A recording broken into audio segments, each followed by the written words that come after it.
Assalamualaikum warahmatullahi wabarakatuh. Saya Lamira Yeiri Ramala, nomor urut 22, NIM 19016098. Baiklah, pada kesempatan kali ini untuk melengkapi tugas perkuliahan saya pada mata kuliah keterampilan menulis, saya akan menjelaskan sedikit materi pembelajaran, yaitu tentang jenis-jenis teks. Pada kali ini kita hanya akan membahas dua jenis teks saja. Meskipun sebenarnya dalam pembelajaran bahasa Indonesia pada kurikulum 2013 banyak sekali terdapat jenis-jenis teks di dalamnya. Tapi di sini kita akan membahas yaitu teks eksplanasi dan teks prosedur kompleks. Sebelumnya kita harus mengetahui terlebih dahulu apa itu teks. Teks adalah suatu tatanan kata-kata yang digunakan sebagai informasi, di mana di dalam teks tersebut terdapat berbagai macam informasi yang bermanfaat. Nah, apa teks eksplanasi tersebut? Teks eksplanasi adalah teks yang menjelaskan tentang proses terbentuknya atau terjadinya suatu fenomena alam atau sosial. Teks eksplanasi bertujuan untuk menyampaikan sebab akibat dari suatu fenomena alam, bagaimana ia bisa terjadi, apa penyebabnya, dan mengungkap hal-hal apa saja yang terdapat dalam fenomena alam tersebut. Nah, di sini ada 3 struktur teks eksplanasi. Yang pertama, pernyataan umum. Pernyataan umum berisi mengenai penyampaian topik atau permasalahan yang akan dibahas. Yang kedua, ada deretan penjelasan. Bagian ini menjelaskan atau merincikan tentang terjadinya suatu bencana alam, seperti sebab akibat yang terjadi di dalamnya juga terdapat hal tersebut. Yang ketiga, interpretasi. Bagian ini disebut juga sebagai bagian di mana di dalamnya berisi tentang bacaan yang merupakan intisari atau kesimpulan dari pernyataan umum dan deretan penjelasan yang telah kita buat di atas tadi. Nah, di sini saya telah memberikan salah satu contoh dari teks eksplanasi, yang mana saya mengambil judul yaitu gempa bumi. Yang pertama, mari kita menganalisis apa saja struktur teks yang ada di dalam fenomena alam gempa bumi tersebut. Yang pertama, ada pernyataan umum. Gempa bumi merupakan suatu guncangan yang menyebabkan adalah adanya pergerakan lapisan batu di bumi.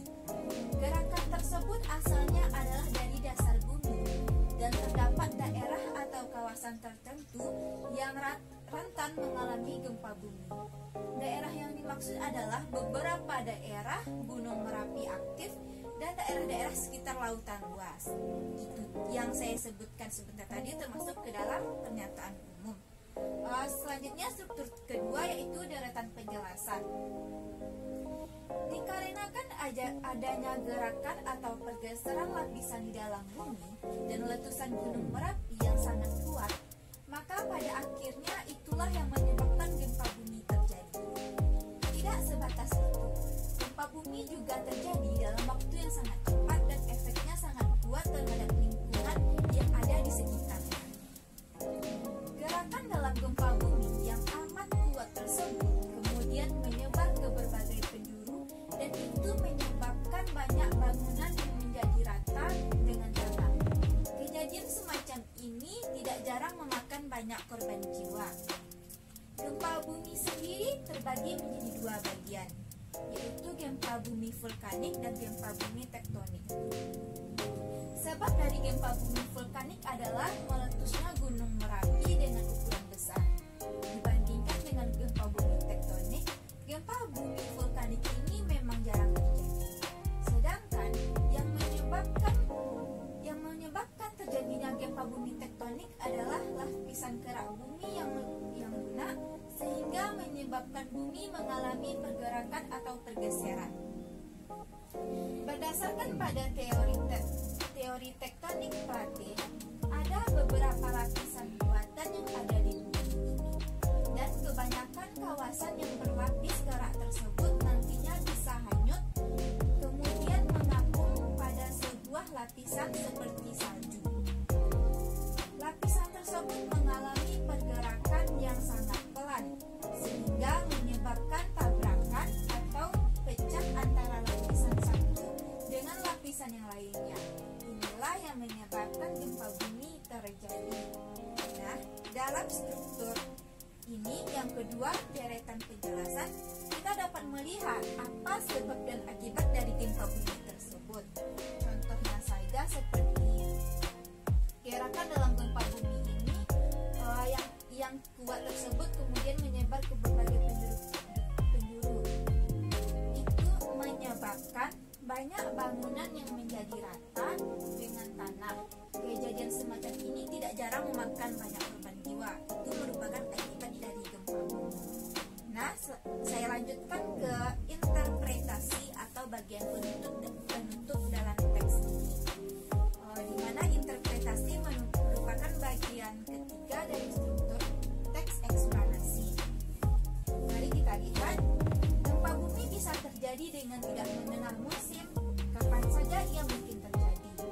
Meski demikian, gempa kerap terjadi di kawasan tertentu saja. Misalnya pada perbatasan Selat Pasifik, karena sebagian besar dari area tersebut dikelilingi oleh Gunung Merapi. Oleh karena itu, tempat tersebut dikenal dengan istilah lingkaran api. Nah, dari kalimat interpretasi ini, kita dapat melihat kesimpulan yang ada pada pernyataan umum dan deretan penjelasan tadi. Saya harap teman-teman dapat memahami dari apa yang telah saya jelaskan sebentar tadi.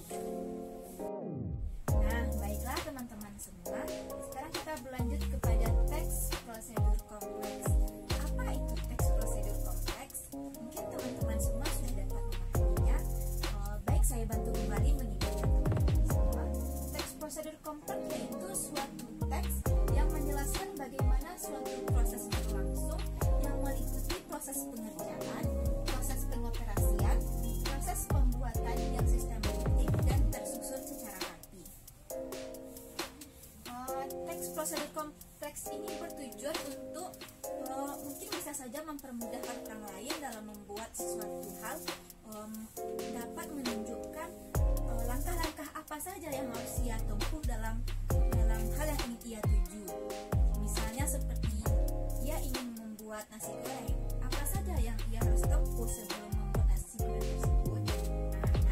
Baiklah, struktur teks prosedur kompleks ini terdapat tiga buah. Yang mana yang pertama yaitu bagian tujuan. Bagian tujuan ini berisi tentang tujuan pembuatan teks atau hasil akhir yang hendak dicapai bila sudah melakukan beberapa tahapan dalam teks prosedur ini. Struktur selanjutnya yang kedua, bagian material. Bagian material ini isinya terkait bahan, alat, ataupun materi yang diperlukan. Dan bagian yang ketiga yaitu bagian langkah-langkah.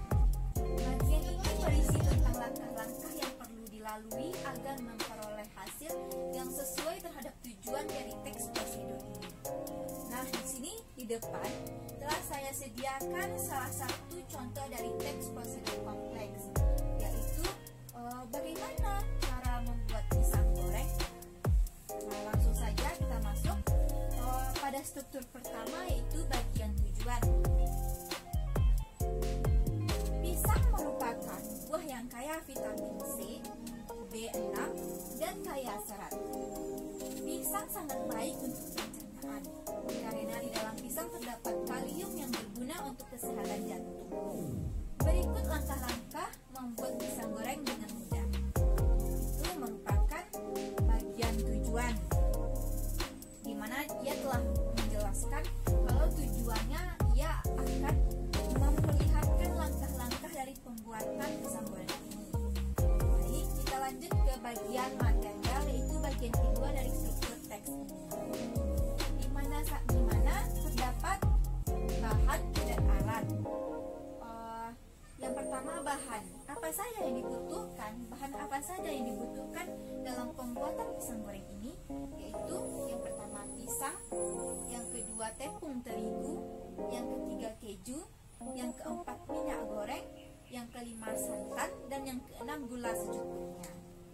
Nah, selanjutnya alat apa saja ya yang dibutuhkan dalam pembuatan pisang goreng ini? Yaitu yang pertama kompor, yang kedua wajan, yang ketiga mangkuk, yang keempat pisau, yang kelima spatula, yang keenam piring. Nah, yang saya sebutkan tadi tersebut merupakan bagian dari material, di mana yang telah dijelaskan tadi bahwa bagian material ini terkait yang di dalamnya terdapat bahan atau alat. Di sini dapat kita lihat ya, kalau ia menampilkan bahan dan alat yang dibutuhkan untuk pembuatan pisang goreng ini. Teman-teman dapat memahaminya. Baik, saya lanjutkan ke bagian langkah-langkah yang mana bagian ini merupakan bagian akhir dari struktur teks prosedur kompleks. Langkah-langkah apa saja yang kita tempuh untuk pembuatan pisang goreng ini? Ada 9 langkah yang harus kita tempuh, di mana yang pertama, kupas pisang dan iris hingga berukuran kecil, lalu masukkan ke wajan. Ke mangkuk. Selanjutnya, tahap kedua, buat adonan tepung terigu dalam mangkuk yang berbeda. Tahap ketiga, masukkan air dan santan ke dalam adonan tepung hingga rata. Tahapan keempat, campurkan pisang ke dalam adonan tepung tersebut. Tahap kelima, nyalakan kompor dan taruh wajan berisi minyak goreng di atasnya. Tahap keenam, masukkan pisang goreng yang sudah dilapis adonan tepung dalam wajan dan masak hingga matang. Tahap ketujuh, setelah pisang berwarna coklat, angkat pisang dan tiriskan. Tahap kedelapan, letakkan pisang goreng di atas piring dan hias dengan parutan keju di atasnya. Tahap ke-9 atau tahap terakhir dari langkah ini yaitu pisang goreng siap disajikan. Nah, dari bagian langkah ini kita dapat melihat ya, ada langkah pertama, ada langkah kedua, ada langkah ketiga, bahkan sampai langkah ke-9 yaitu langkah terakhirnya. Saya harapkan teman-teman dapat memahaminya. Baiklah, semuanya sekian dulu yang dapat saya jelaskan pada pembelajaran materi jenis-jenis teknik. Semoga